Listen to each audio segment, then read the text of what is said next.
Hello students, this is your computer teacher Mohammad Israr and I welcome you again in this online session. Students, हम पढ़ रहे थे जावा की programming. तो जावा की प्रोग्रामिंग में आपको इंट्रोडक्शन टू प्रोग्रामिंग की इंट्रोडक्शन आपको मैं ऑलरेडी बता चुका हूँ। ज़रूरत क्या होती है, हमें प्रोग्राम की कब ज़रूरत पड़ती है, क्यों ज़रूरत पड़ती है। ठीक है, प्रोग्रामिंग लैंग्वेज क्या होती हैं, एक प्रोग्राम के कंपोनेंट्स क्या क्या होते हैं, ब्लू जे ये एनवायरनमेंट क्या है जो मैंने आपको बताया था कि जावा जो आपकी लैंग्वेज है उसकी प्रोग्रामिंग हम इस ब्लू जे में करते हैं। और ब्लू जे के मेन फीचर्स आपको बताए थे कि ये सिंपल होता है, इंटरेक्टिव होता है, पोर्टेबल होता है। और ब्लू जे को स्टार्ट करने का प्रोसेस जो कि नॉर्मली होता है, स्टार्ट में जाइए और प्रोग्राम्स, उसके बाद उस फोल्डर को सर्च करिए और क्लिक कर दीजिए प्रोग्रामिंग इन ब्लू जे। अब ब्लू जे में प्रोग्रामिंग को स्टार्ट कैसे करते हैं यहाँ पे हम सीख रहे हैं। तो इसके स्टार्ट्स में आपके स्टेप्स में आपको ऑलरेडी बता चुका हूँ। ठीक है स्टूडेंट्स, तो पहला प्रोग्राम जो मैंने आपको बताया था एक सिंपल सा, जिसमें हम केवल एक सेंटेंस डिस्प्ले करा रहे थे, हेलो वर्ड। ये भी मैं आपको सिखा चुका हूँ कि हम प्रोग्राम इस तरह का कैसे बनाते हैं। इसकी जो कोडिंग है उसको भी आप सीखेंगे अच्छे से। कंपाइल करना, क्लास को रन कराना, ये ऑलरेडी मैं आपको बता चुका हूँ। जावा के कैरेक्टर सेट्स को हम पढ़ रहे थे। Next heading is tokens. Tokens के बारे में आज हम स्टार्ट करने वाले हैं। टोकन्स क्या होते हैं? Tokens are the smallest unit of a program. Program का जो सबसे छोटा यूनिट है वो टोकन होता है। They may be of the following types. और टोकन्स के ये जो नीचे दी गई 5 टाइप्स होते हैं, ठीक है। ये आइडेंटिफायर्स हो सकते हैं, कीवर्ड्स हो सकते हैं, ऑपरेटर्स हो सकते हैं, लिटरल्स हो सकते हैं और पंक्चुएटर्स हो सकते हैं। अब ये होते क्या हैं इनको हम डिटेल में पढ़ेंगे आगे। Let us learn about each of one briefly. उनको हम ब्रीफ में समझते हैं, सीखते हैं। Identifiers, all named entities in a program are called identifiers. जितनी भी नाम की एंटिटीज़ होती हैं वो सारी की सारी आइडेंटिफायर कहलाती हैं प्रोग्राम के अंदर। They may be a variable, class, method और लिटरल्स। ये सारी चीज़ें इसके अंदर आ जाती हैं। क्लास, वेरिएबल, मेथड और लिटरल, ये सारी की सारी चीज़ें आइडेंटिफायर के अंदर आ जाती हैं। They are certain rules for naming identifiers. किसी आइडेंटिफायर को नाम देने के कुछ सर्टेन रूल्स होते हैं, ठीक है। और उन रूल्स को हम पढ़ेंगे आगे। They should start with an alphabet और underscore and followed by digits और अल्फ़ाबेट्स। यानी ये जो आपके आइडेंटिफायर्स होते हैं वो हमेशा स्टार्ट होने चाहिए अल्फ़ाबेट से, नंबर से स्टार्ट नहीं हो सकते। या फिर आप अंडर स्कोर से चाहो, अंडर स्कोर जो होता है, आप ऐसे मान लीजिए एस लिखा हुआ उसके नीचे इस तरह का जो आप लाइन देखते हो फिलअप जैसा, इसको अंडर स्कोर बोलते हैं, ठीक है। तो आप अंडर स्कोर से स्टार्ट कर सकते हो, अल्फ़ाबेट से स्टार्ट कर सकते हो। एंड फॉलोड बाय डिजिट्स और अल्फ़ाबेट्स। और उसके बाद आपके डिजिट्स और अल्फ़ाबेट्स आ सकते हैं। यानी अगर आपने अल्फ़ाबेट से स्टार्ट किया तो उसके बाद आप डिजिट अल्फ़ाबेट कुछ भी दे दीजिए। लेकिन अगर आपने अंडर स्कोर से स्टार्ट किया तो आप डिजिट अल्फ़ाबेट किससे भी स्टार्ट कर दीजिए, ठीक है। तो अल्फ़ाबेट से या अंडर स्कोर से स्टार्ट करना, ये इसका फर्स्ट रूल है। सेकेंड रूल है spaces are not allowed. Spaces allowed नहीं होते हैं। कोई भी आप नेम दे रहे हो, जैसे आपने लिखा सचिन लिखा मान लीजिए, स्पेस दे दिया, फिर आपने शर्मा लिखा, वो अलाउड नहीं है। आप एक साथ लिख सकते हो बिना स्पेस दिए। सचिन यहाँ से एंड होने के बाद शर्मा भी आपका बिना स्पेस दिए यहाँ से स्टार्ट होना चाहिए, ठीक है। स्पेसेस अलाउड नहीं होते हैं किसी भी आइडेंटिफायर को नेम देने में। Since Java is case sensitive. Java क्या है? केस सेंसिटिव है। केस सेंसिटिव का मतलब होता है कि इसमें अगर आपने कैपिटल ए किसी को असाइन किया है तो वो स्मॉल ए के इक्वल नहीं हो सकता। यानी इसकी वैल्यू अलग रहेगी, ये इसकी वैल्यू अलग स्टोर होगी, ये अलग अलग हैं, ठीक है। केस सेंसिटिव का मतलब है जिसमें अल्फ़ाबेट और अल्फ़ाबेट के जो कैपिटल लेटर्स हैं या स्मॉल लेटर्स हैं उनको डिफ्रेंशिएट किया जाता है, अलग अलग माना जाता है। Upper case and lower case characters are different. जैसा कि मैं आपको बता रहा था, ये केस सेंसिटिव है। केस सेंसिटिव में आपके जो अपर केस है और लोअर केस कैरेक्टर्स हैं वो डिफरेंट होते हैं, अलग अलग होते हैं। 10 name and name will be different identifier. तो नेम अगर आपने सारे स्मॉल लेटर से लिखा है या एक दूसरे जो नेम लिखा है लेकिन उसमें एक कैपिटल लेटर दिया है फर्स्ट लेटर, तो वो अलग अलग आइडेंटिफायर होंगे, दोनों को आप एक नहीं मान सकते। नेक्स्ट हेडिंग इज लिटरल्स और कॉन्स्टेंट्स। कॉन्स्टेंट और लिटरल्स के बारे में। So these are fixed values used in a program and the value cannot change during the execution of a program. तो ये क्या होते हैं, लिटरल्स और कांस्टेंट जो होते हैं वो फिक्स वैल्यूज़ होती हैं जो प्रोग्राम में आप यूज़ करते हो, ठीक है, और इनकी वैल्यू को आप चेंज नहीं कर सकते हो जब आपका प्रोग्राम एग्जीक्यूट हो रहा हो। दे कैन बी, और इन कांस्टेंट में क्या क्या चीज़ें आ सकती हैं, न्यूमेरिक और न्यूमेरिक और अर्थमेटिक लिटरल्स। इसके अंदर न्यूमेरिक और अर्थमेटिक लिटरल्स आते हैं जिसमें आपके सारे इंटीजर्स हैं, जैसे माइनस का 24 है, 657 है, जो भी है रियल नंबर और फ्लोटिंग नंबर सारे के सारे इसके अंदर आते हैं। नेक्स्ट है character literals, which is a single character inside single quote. यानी एक कोटेशन मार्क के अंदर या इन्वर्टेड कॉमा जो होता है उसके अंदर कोई एक सिंगल कैरेक्टर होगा, उसे हम कैरेक्टर लिटरल कहेंगे। String literal, string literal this is a sequence of 0 और more characters enclosed in double quotes. For example my name, ABC 1 2 3। इसमें क्या है, इसमें एक से ज़्यादा 0 या 0 से ज़्यादा कैरेक्टर्स होते हैं और वो डबल कॉमा के अंदर एनक्लोज्ड होते हैं, ठीक है। एग्जांपल में आपको माय नेम बताया है, और अगर आपने डबल इन्वर्ट कॉमा स्टार्ट किया तो यहाँ पर आप स्पेस का यूज़ कर सकते हो, क्योंकि यहाँ पर आप इसको स्ट्रिंग में यूज़ कर रहे हो, ना कि न्यूमेरिक और अर्थमेटिक लिटरल में, या फिर आप इसको किसी इंटीजर को असाइन नहीं कर रहे हो, ठीक है। Keywords. Some words have a special meaning in every programming language.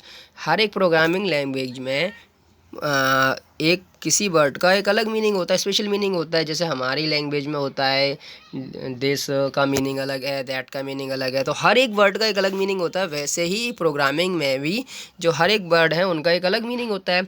They are called as keywords और रिजर्व्ड वर्ड्स। ये कीवर्ड्स कहलाते हैं या रिजर्व्ड वर्ड कहलाते हैं। For example if, for, integer, integer को शॉर्ट में इंट लिखते हैं, double etcetera. These words cannot be used as identifiers। तो इनको आप आइडेंटिफायर की तरह यूज़ नहीं कर सकते हो। अब आइडेंटिफायर्स का यूज़ कैसे,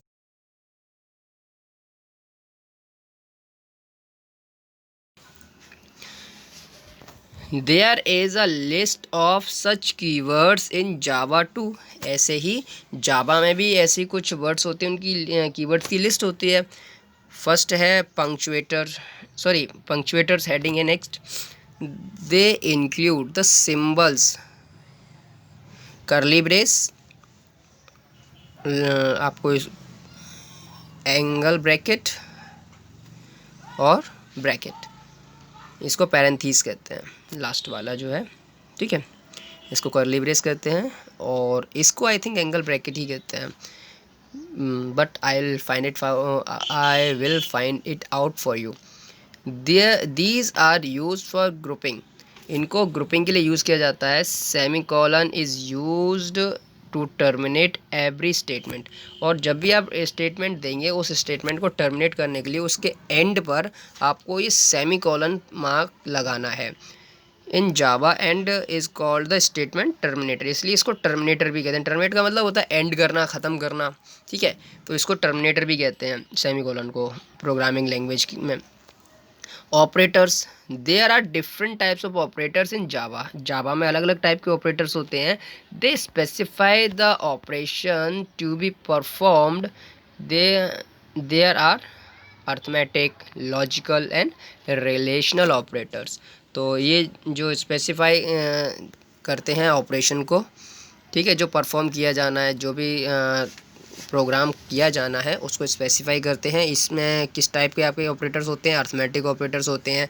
इन अर्थमेटिक ऑपरेटर्स में आप एडिशन, सब्ट्रैक्शन, मल्टीप्लिकेशन या पावर, जो भी आप मैथमेटिकल चीज़ें यूज़ करते हो वो अर्थमेटिक ऑपरेटर होते हैं।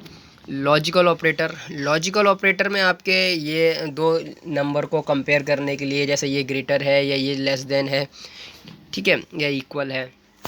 और रिलेशनल ऑपरेटर्स जो होते हैं वो रिलेशन को बताते हैं। The objects on which the operators act upon are called as operand. और जिन ऑब्जेक्ट्स पे आपके ऑपरेटर वर्क करते हैं उनको ऑपरेंड कहते हैं।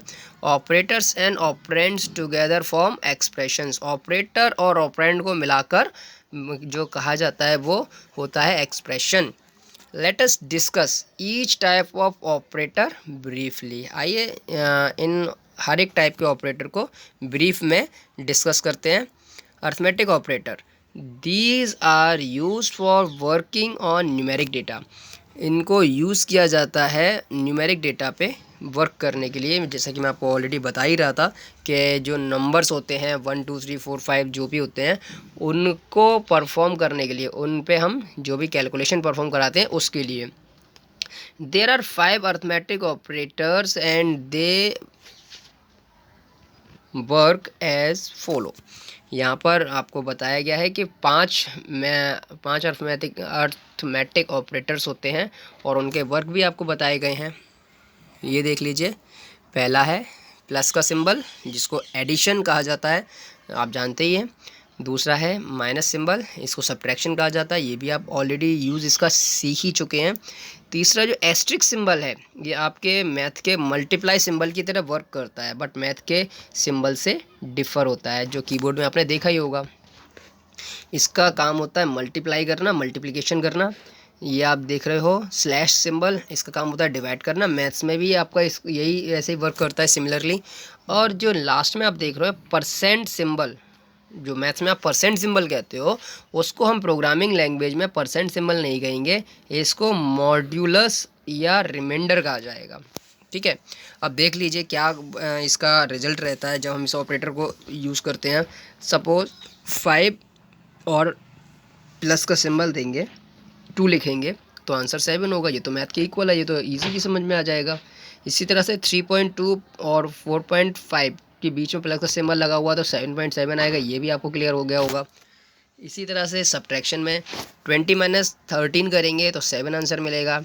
7.7 माइनस 2.5 करेंगे तो सब्ट्रैक्ट करने पे 5.2 मिलेगा। इसी तरह से 5 एस्ट्रिक सिंबल 4, यानी 5 का मल्टीप्लाई 4 से करना है, 5 4 जा 20 मिलेगा। ठीक है, इसी तरह से 5.5 इंटू 2, 5.5 का मल्टीप्लाई 2 से करेंगे तो 11.0 या 11 मिलेगा। 25/5 यानी 25 को 5 से डिवाइड करेंगे तो 5 मिलेगा। 28.0 को 7 से डिवाइड करेंगे तो 4.0 मिलेगा। अब देख लीजिए इसको, क्योंकि ये जो है आपके मैथ्स के ऑपरेटर से अलग है। इसमें क्या होगा आप देख सकते हो कि 26 मॉड्यूलस सिंबल लगा के 5 लिखा गया है। अब यहाँ पर हमें वो वैल्यू मिलेगी जो इस नंबर को इससे डिवाइड करके, यानी ऑपरेंड को डिवाइड करके जो आंसर मिलेगा वो नहीं मिलेगा, बल्कि हमें सिर्फ और सिर्फ रिमाइंडर दिखाएगा, रिमाइंडर को डिस्प्ले कराएगा। रिमाइंडर है तो आएगा, रिमाइंडर नहीं है तो वैल्यू 0 रहेगी। जैसे कि नीचे वाले में आप देख सकते हो 9 मॉड्यूलस सिंबल 3, तो जब हम 9 को 3 से डिवाइड करते हैं रिमाइंडर बचता ही नहीं है, इसलिए वैल्यू 0 रहेगी। रिलेशनल ऑपरेटर्स जो होते हैं, relational operators are use to compare two operands. दो ऑपरेंड्स को कंपेयर करने के लिए यूज़ किए जाते हैं। They return the value true और false which are called as boolean values. Boolean values को आप ध्यान रखिएगा, अपर क्लासेस में आपको ये बहुत ज़्यादा मतलब काम में आने वाली है।